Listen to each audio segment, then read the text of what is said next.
When I was 4 years old, my parents enrolled me in dance class. When I was 4.5 years old, I told my parents I wanted to fight people. Now, my parents are wildly supportive, and they responded to this by picking a new sport for me. So I traded in my tutu for Taekwondo. My mom learned how to cheer. My mom learned how to cheer for her young daughter to kick people harder.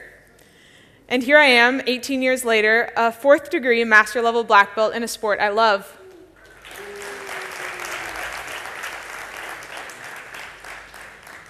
When I was 12 years old, I told my parents I was ready to work at a hospital for kids with disabilities. However, because of age restrictions on volunteering, I began that endeavor a year later at 13. 9 years later, and here I am, living in India, researching the community-based rehabilitation model for treating people with disabilities in rural communities.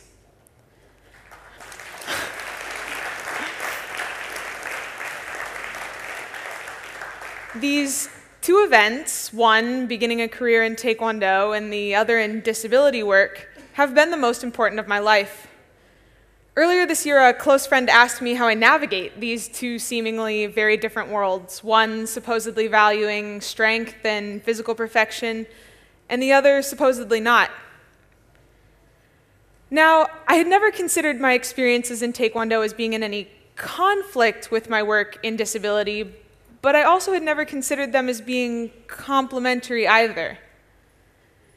And then one day, as I was traveling to the gym for Taekwondo right after helping with a physical therapy session, I realized that actually most of what I do know about the best practices in disability came from lessons I learned in Taekwondo. And on that note, let me share with you 4 experiences, or lessons if you may, that Taekwondo has taught me about community-based rehabilitation for people with disabilities and how these two seemingly disparate fields actually easily align with each other. The first lesson I learned from Taekwondo is to be unapologetic about my body. My whole life, my body has been the target of other people's words. As a kid, they just called me fat, but even as an adult, I cannot tell you the number of times I have been told that I will never find a husband because my strength supposedly intimidates men. Taekwondo is and always has been my refuge from the noise. The place where I learned that being a strong woman is not only nothing to be ashamed about, but something to be celebrated. Because I know that I am my best self when I succeed in my attempts to unapologetically exist to others, I also realize that this is the starting point of many of the best disability programs. On my most memorable field visit of this year, I witnessed a 10-year-old boy with cerebral palsy leave the 4 walls of his home for the first time in his life, following a community-wide educational program on disability.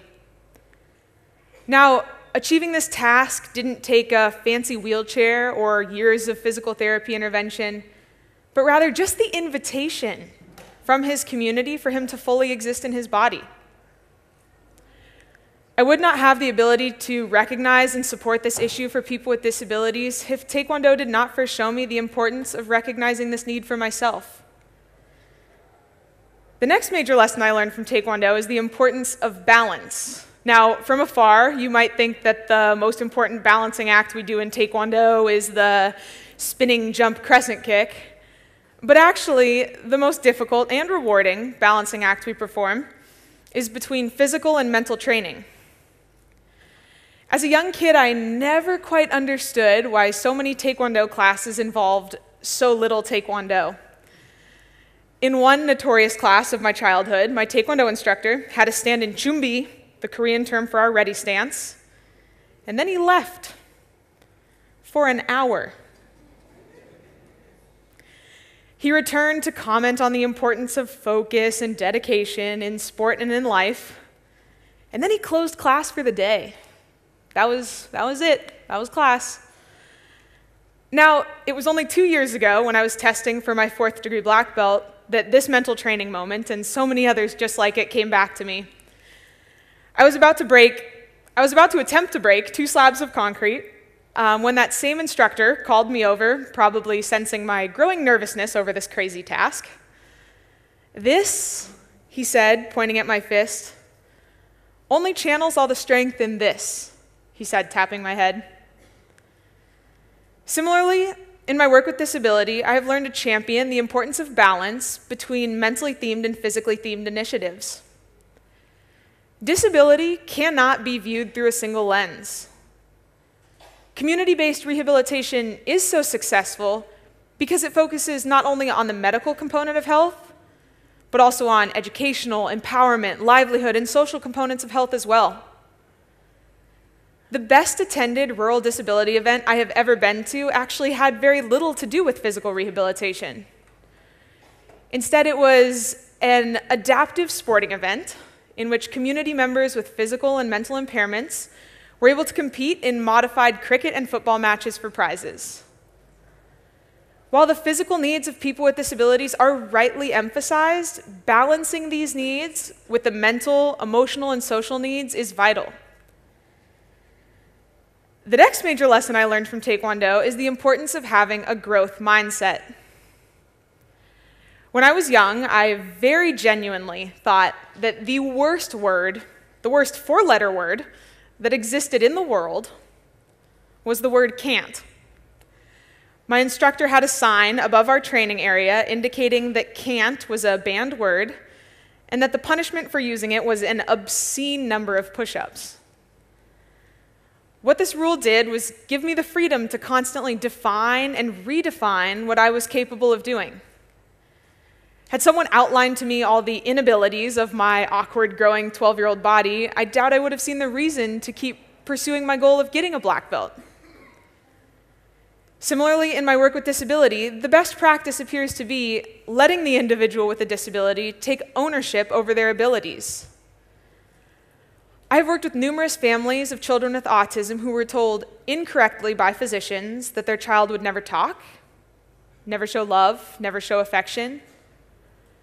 One family I worked with told me that they missed their son's first word for weeks because they were told not to look for any communication from him at all.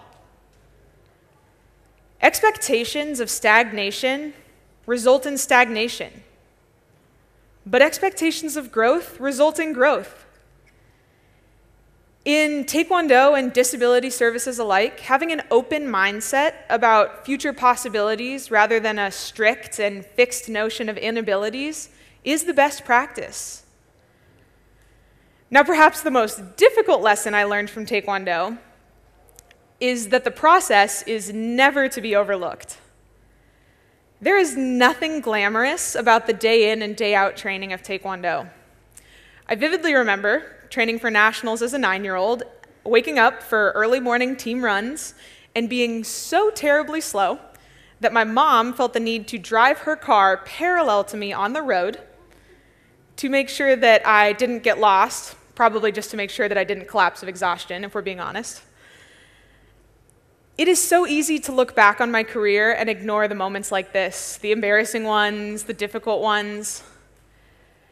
But since achievements are nothing but the accumulation of all these small moments put together, ignoring the process is showing a lack of commitment to the end goal. In community-based rehabilitation, some weeks we spend building toilets. And let me tell you, there is nothing glamorous about making a pre-existing latrine accessible to people with disabilities. Other weeks, we spend knee-deep in the application system of applying for disability pensions from the government. And let me tell you, there is nothing glamorous about navigating Indian bureaucracies either. However, again, without acknowledging the process, especially the less than perfect parts of the process, the end destination can never be reached. There are no national championships without hard training days. And there is no dignity for people with disabilities without accessible toilets. So Taekwondo has taught me that the best practices in disability include a commitment to unapologetically existing to others, a commitment to balance, to expectations of growth, and to not overlooking the process. But perhaps most importantly, Taekwondo has taught me to not fear infinite tasks. See, there is no end to Taekwondo. Most people think that when you get your black belt, you finish the sport. In fact, some 70% of people quit right after receiving their black belt. What they fail to see is that this is actually just a new beginning in one's Taekwondo journey. Similarly, we can view working towards building communities which serve the needs of all humans, regardless of race, gender, or ability, as an endless task. We can always strive to be and to do better for others in our communities. I have learned to be comfortable with the notion that I am in a sport and a field that I alone will never see to completion. The best practice when confronted by a seemingly endless task is to refuse to be paralyzed. After all, changing the world, that's a contact sport. Thank you.